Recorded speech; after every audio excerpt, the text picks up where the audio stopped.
Pozdrav dragi moji, danas ćemo pripremiti jedan domaći hljeb, bude kao iz pekare, mekan kao pamuk i sutridan.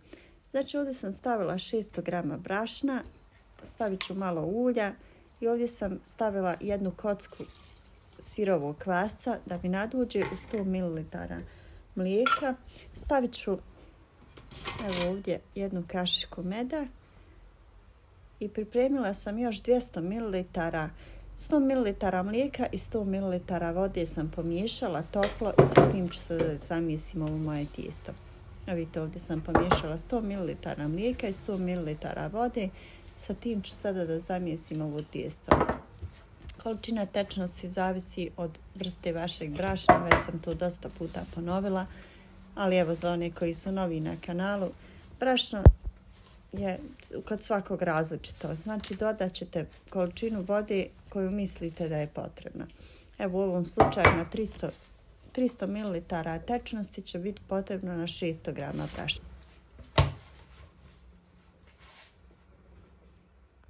Kada zamislite lijepo glatko tijesto, ostavite ga da ne dolazi nekih sat vremena. Znači, ja ću sada da ovo poklopim sa poklopcem i ostavim da mi ne dolazi nekih sat vremena, da se tijesto baš dvostruči. A za to vrijeme sam pripremila tulumbe. Recept za ove moje tulumbe već imate na mom kanalu. Ukoliko niste pogledali, ostavit ću vam link u opisu ovog videa. Ovo je jedan recept koji je svima uspio. Znači, ja ću pripremiti za iftar.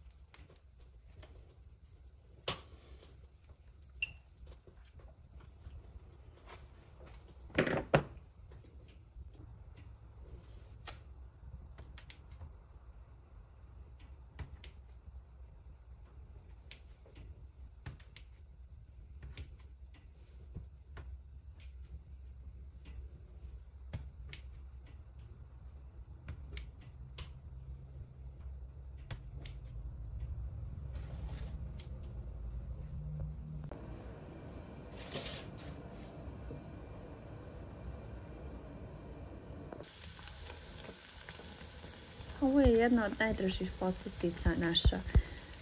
Pripremite ih, mogu baš dugo da stoje, budu odlične, sočne, ukusne i evo, ja ću pripremiti svoje do kraja. Moje tijesto je nadošlo, sad ću da ga jednom vratim, malo prelijem uljem, vratim i ponovo ostavim da mi nadođe još 15 minuta. Znači tijesto kada pravite hljeb je najbolje kada ga više puta ovako vratite uz djelu i ostavite da ponovo nadolazi. Sve što ga više puta budete vraćali, tijesto će biti ljepše i hljeb će biti mekaniji i ukusniji.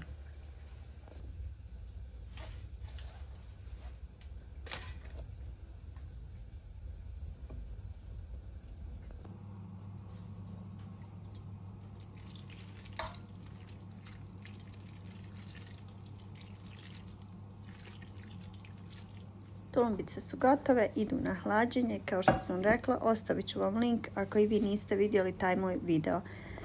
Moj hljeb je nadošao i sad ćemo da ga pravimo. U kalup ću staviti malo ulja da mi se ne bi zalijepilo tijesto. Možete da stavite i papir za pečenje, ali ja nekako volim ovako da stavim samo ulje. Redno sam uključila na 150 stepeni da mi se polako zagrijava, jer ću hljeb sad da napravim i da ga ostavim da mi nadođe još nekih 10 minuta.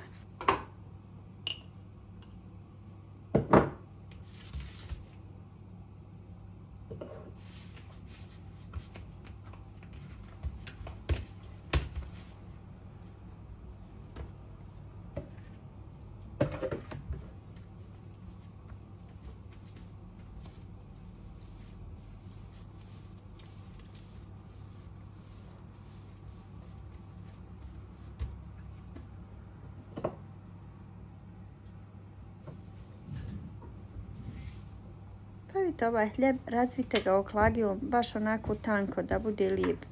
Jer će posle kada budete rezali krišku biti onako lijepi slojevi hljeba.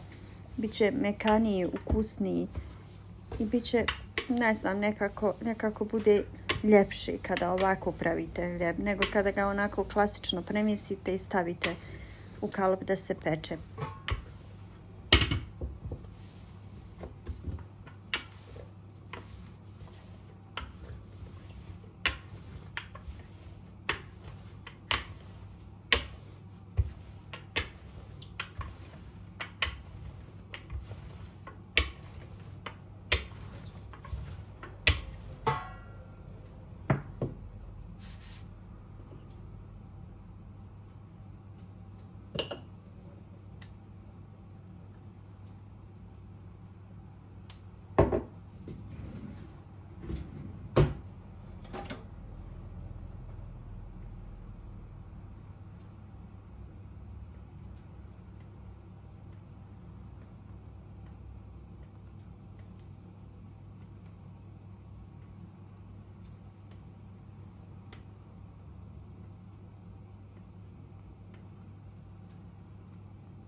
I evo sada ovu našu jufkicu urolajte od početka prema kraju. Gore sam na vrhu malo nasjekla da mi budu onako lijepe šare na hljebu.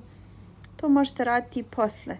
Evo ja nisam smjela baš na kuhinji nožem da nasječem, pa ću posle još malo da popravim kad stavim u kalup.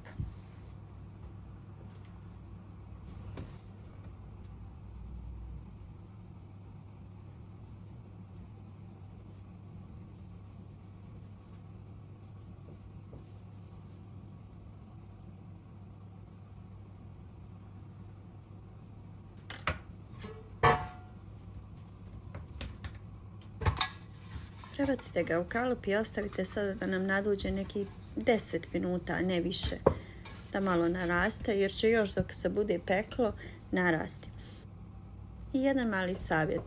Uvijek kada pečete hljeb ili bilo šta, prvo zagrijte rernu prije nego što ga stavite u rernu, jer hljeb nadolazi još uvijek kada ga stavite u rernu i polako se zagrijava rerna, on će nadući. Postoji mogućnost da izađe i da ne bude baš onako lijep hljeb. Pita, naravno, maslinjak uvijek ide u zagrijanu rernu na što jaču temperaturu, da što se brže ispeče, to bude ukusnije i ljepše. Evo, moj hljeb je gotov, premazat ću ga sa maslacem.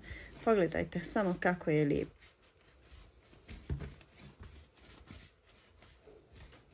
Kada ispečete hljeb, uvijek ga ostavite da se malo prohladi, jer kada hljeb sječete topal, on postoji mogućnost da on se malo lijepi i da nije to, da nije baš kriška onako lijepa.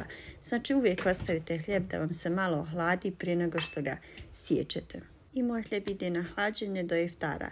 Vama želim svako dobro. Hvala vam što ste tu, što me pratite, što me podržavate i svakodnevno ostavljate komentare na moje videe.